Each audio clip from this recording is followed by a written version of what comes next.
I'm not going to lie. I really struggled with this week's rankings. Almost as much as the Bears' offense struggled against the Vikings.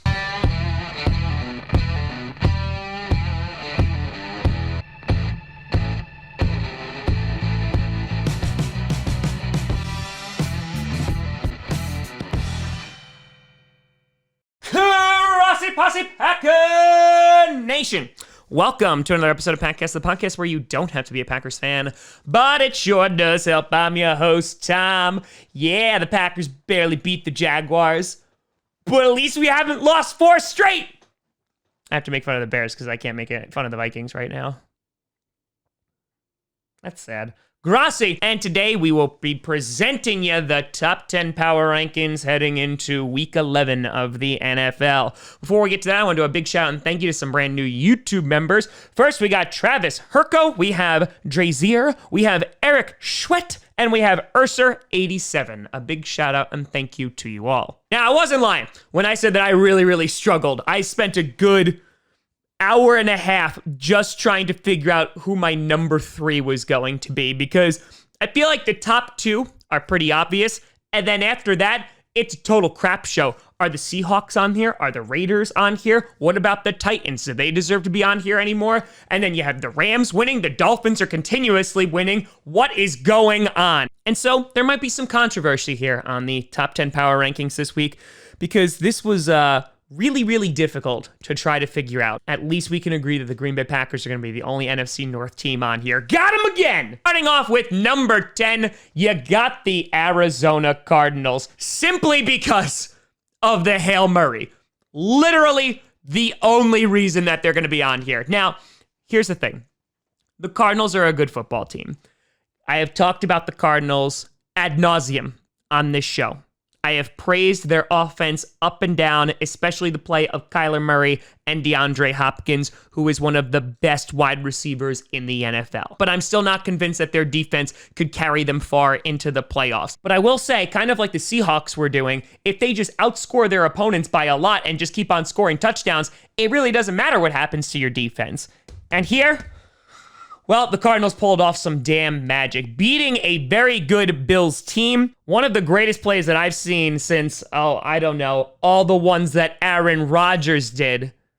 Listen, Kyler, you're a nice kid and you're obviously talented and you probably have a long, successful career in the NFL. But let's not kid ourselves. Aaron Rodgers is the Hail Mary king.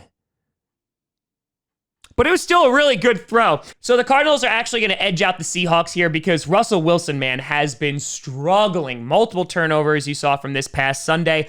And the Seahawks just don't look like the same team that they were weeks ago. Now you have the Cardinals facing off with the Seahawks this Thursday night, which really will cement them as leaders in the NFC West. And if they're able to beat the Seahawks, they'll just keep on rising up this list. Number 9. God, they're actually up 1. The Miami Dolphins. They keep winning.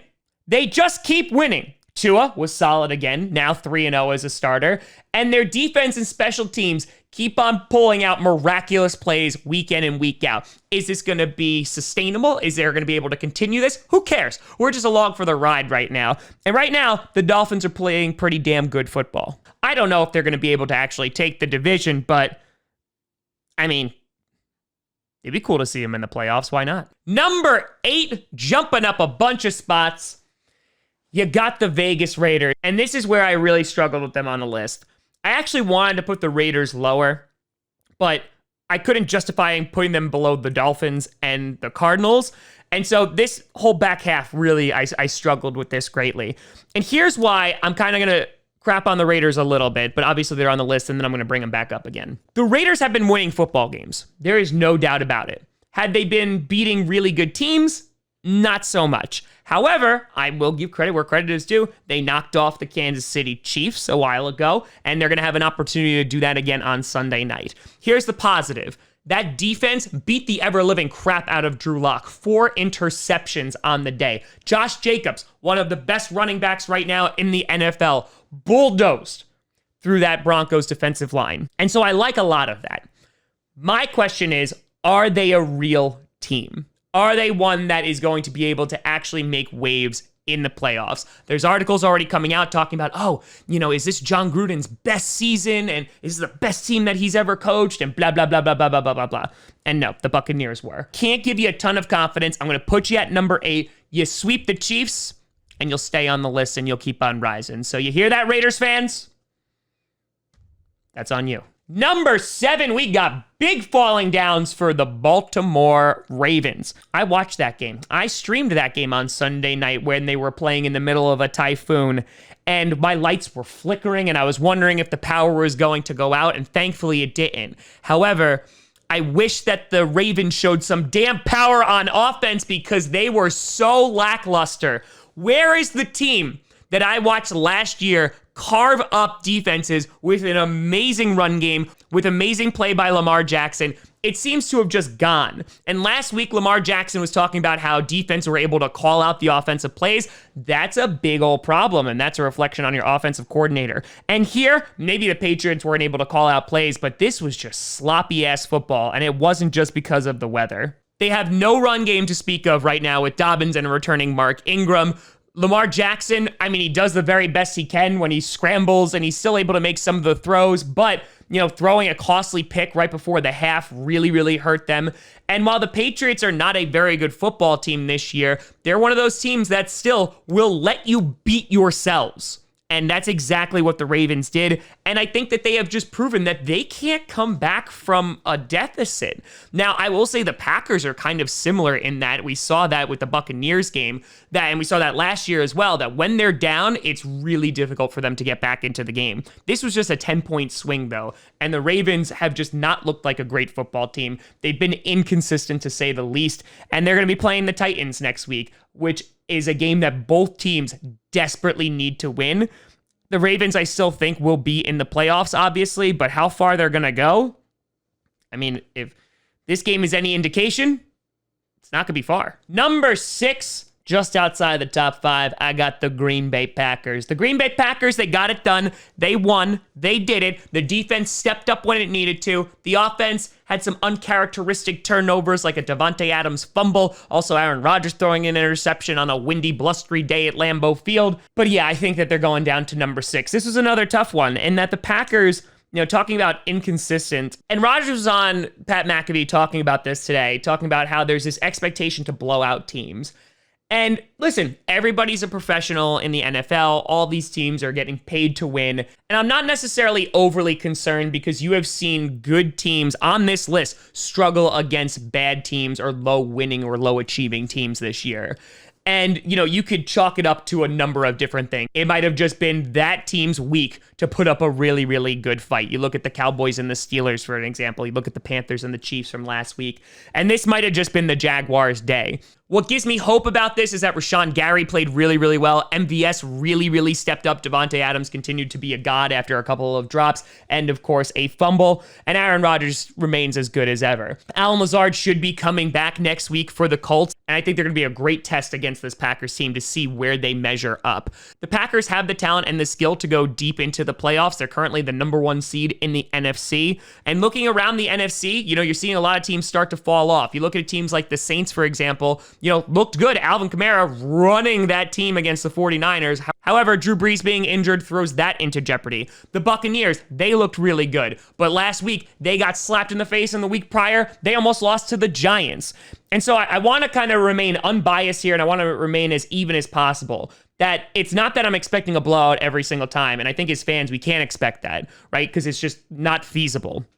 The Green Bay Packers, I think, are a very, very good football team. But right now, considering the play from the rest of the league, I have them at a solid number 6. If they're able to beat the Colts next week, they will most certainly go up on this list. Number 5, I got the Tampa Bay Buccaneers, and this was a rebound for the Tampa Bay Buccaneers. And it was a close first half against the Panthers, and then they just blew the Panthers out of the water in the second half. Brady had 3 touchdowns once again. Ronald Jones, 192 yards, including the longest run in Buccaneers franchise history. The defense, they made the Panthers' lives miserable. Obviously, Teddy Bridgewater got injured, but 3 sacks and an interception. And the Buccaneers really needed this game to rebound and essentially show like, hey, we're still here. And I think, again, in this 2020 season, it is such a week-to-week league in that the doors are wide open for any team to beat any team, but the Buccaneers took care of business and in a dominant fashion on the Sunday. Number 4, I got the Buffalo Bills. I didn't think it was right to punish the Buffalo Bills to the extent that I'm sure many power rankings are going to do to them. Josh Allen, the 2 interceptions hurt. No doubt about it. The lack of a running game is still very problematic.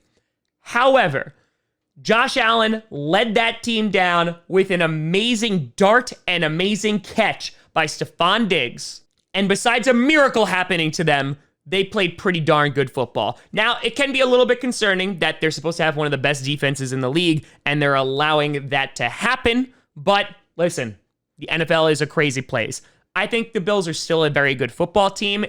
I'll be a little inconsistent from week to week at times, but if Josh Allen is able to play his ass off and is able to do what he did in that near game-winning drive, 9 times out of 10, they're going to beat teams, and that's why I still think they deserve the top 5. Number 3, you got the New Orleans Saints, and this is why I struggled with them. I was not going to put the Saints this high because I think the Drew Brees injury kind of throws everything into jeopardy, and the problem is I didn't think the Bills deserved number 3. I didn't think the Packers did, and I didn't think the Buccaneers did. So I put the Saints there, and this is kind of like, hey, you go here until we find out what's going on with Drew Brees, who broke ribs and also had a punctured lung and stayed in the game for a few plays, which is insane. But obviously, Drew Brees is going to miss some time. Now, Jameis Winston, Hill, are they going to be able to lead the team to some victories in his absence?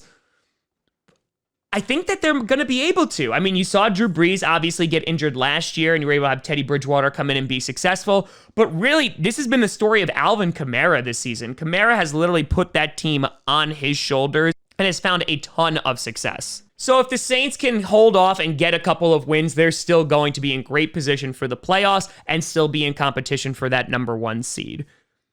Let's just see how the guys play. Number 2, you got the Pittsburgh Steelers.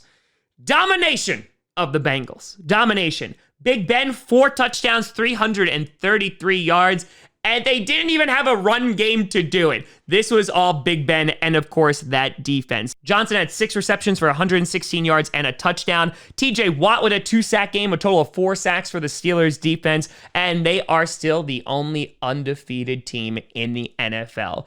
I thought they would struggle a little bit against the Bengals, especially because I didn't know if Big Ben was going to play. But the Steelers most definitely proved me wrong, proved that they're still a dominant team, and their undefeated streak continues. Then number 1, of course, you still have the reigning, defending Super Bowl champions, Kansas City Chiefs. Had a bye week this week, got to able to rest up and able to recover after a close game with the Carolina Panthers. Their eyes are set on the showdown with the Raiders on Sunday Night Football, in which should be a very good game, and it's a winnable game for the Chiefs, and I think one that the Chiefs are going to be a little extra motivated to win after losing to the Raiders earlier this season. We're still kind of waiting for Le'Veon Bell to emerge as a threat, but then again, he did just get there, so we might be jumping the gun a little bit on expecting him to make a big contribution immediately, but the Chiefs are still a really damn good football team, and I still think they're the best team in the league, and I still think that they have the best shot right now of winning the Super Bowl. But let me know what you think down in the comments below.